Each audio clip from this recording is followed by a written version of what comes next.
Haleluya. Puji Tuhan, selamat pagi buat kita semua orang-orang dikasih Tuhan. Mari kita satu dalam doa sebelum kita mendengarkan renungan kita. Bapa kami yang dalam surga, yang kami sembah di dalam nama Tuhan Yesus Kristus. Kami datang di bawah kaki pagi hari ini. Kami minta Bapa dalam beracara dalam setiap kehidupan kami sepanjang hari ini. Di hari yang baru ini Bapa, biarlah Engkau menuntun kami. Biarlah firman-Mu yang menjadi pedoman dalam setiap kehidupan kami. Urapi kami semua Bapa, yang oleh kuasa Roh Kudus. Kehidupan kami semuanya, hamba yang menyampaikan firman-Mu bahkan yang mendengar. Semuanya dalam pimpinan tuntunan kuasa Roh Kudus. Di dalam nama Tuhan Yesus Kristus kami berdoa. Haleluya. Amin. Selamat pagi buat kita yang orang-orang dikasih Tuhan. Renungan kita pada pagi hari ini di 1 Korintus pasal yang ke-9 ayat yang ke-22 dikatakan di situ sampai yang ke-23. 1 Korintus 9 ayat 22 sampai yang ke-23 dikatakan situ, bagi orang-orang yang lemah aku menjadi seperti orang yang lemah supaya aku dapat menyelamatkan mereka yang lemah. Bagi semua orang aku telah menjadi segala-galanya supaya aku sedapat mungkin memenangkan beberapa orang dari antara mereka. Segala sesuatu ini aku lakukan karena Injil, supaya aku mendapat bagian dalamnya. Puji nama Tuhan. Bagaimana kita mendengarkan firman Tuhan pada pagi hari ini?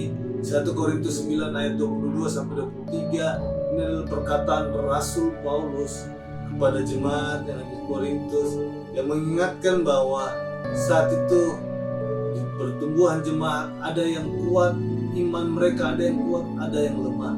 Tetapi di sini diingatkan bahwa buat orang-orang yang sudah dewasa, yang sudah kuat dalam iman, untuk memperhatikan orang-orang yang masih lemah imannya, yang masih lemah. Lalu di sini katakan, bagi orang-orang lemah aku menjadi seperti orang-orang yang lemah, supaya aku dapat menyelamatkan mereka yang lemah.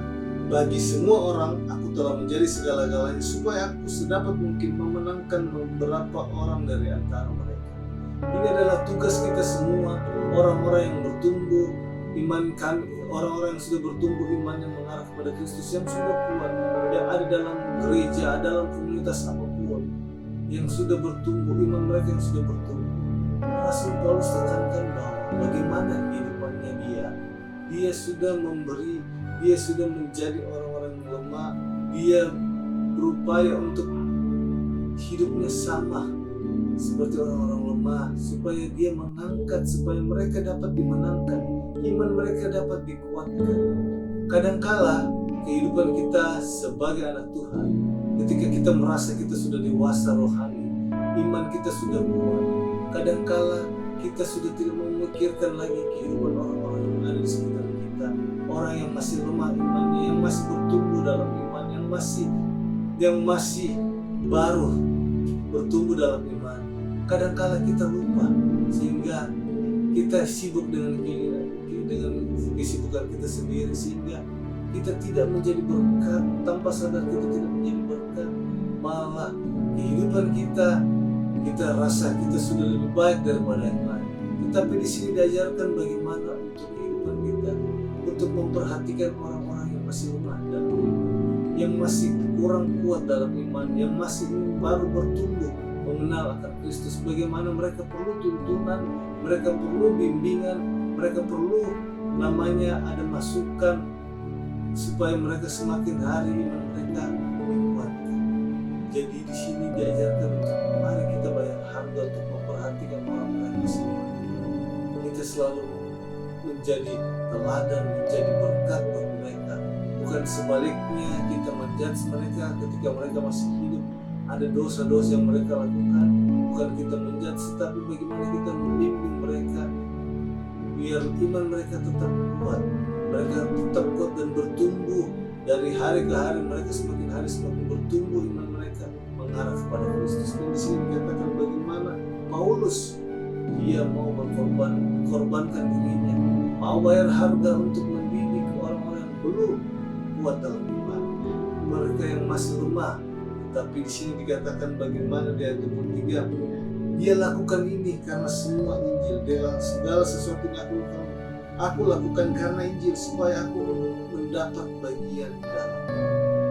Dan suatu ungkapan Rasul Paulus mengingatkan kita bahwa kalau kita lakukan, biarlah kita lakukan karena semuanya berpusat kepada Tuhan, kepada Injil keselamatan itu. Bukan kita mendidik orang untuk menjadi pengikut kita, tetapi kita mendidik orang untuk bertumbuh kepada Kristus, kepada Injil keselamatan. Dan di sini diingatkan kita untuk motivasi kita juga benar. Bagaimana orang-orang yang sudah dewasa, orang-orang yang sudah kuat imannya, untuk tetap motivasi benar, bukan mendidik untuk menjadi pengikut mereka, tetapi mendidik untuk iman mereka bertumbuh benar kepada Kristus. Puji nama Tuhan, kiranya Tuhan Yesus memberkati kita pagi hari ini. Mari kita satu dalam doa. Tuhan Yesus, terima kasih buat kebenaran firman-Mu. Terima kasih Bapa, biarlah hari-hari kami, apapun itu Bapa, kami mau berkorban, siapapun itu yang sudah kuat di dalam Engkau, iman kami yang sudah kuat, biarlah kami mau berkorban, menyerahkan waktu kami untuk mendidik orang-orang, membangun orang-orang Bapa yang belum kuat di dalam Engkau, menjadi teladan buat orang-orang yang ada di sekitar kami, yang belum kuat di dalam Engkau. Tapi ajar kami untuk mendidik mereka, membangun mereka, dan juga Bapa, biarlah kami semakin hari juga semakin bertumbuh kepada Engkau. Terima kasih, pimpin tuntun langkah kami sepanjang hari ini, dan tangan kami di dalam nama Tuhan Yesus Kristus kami berdoa. Haleluya. Amin. Yesus memberkati kita. Haleluya.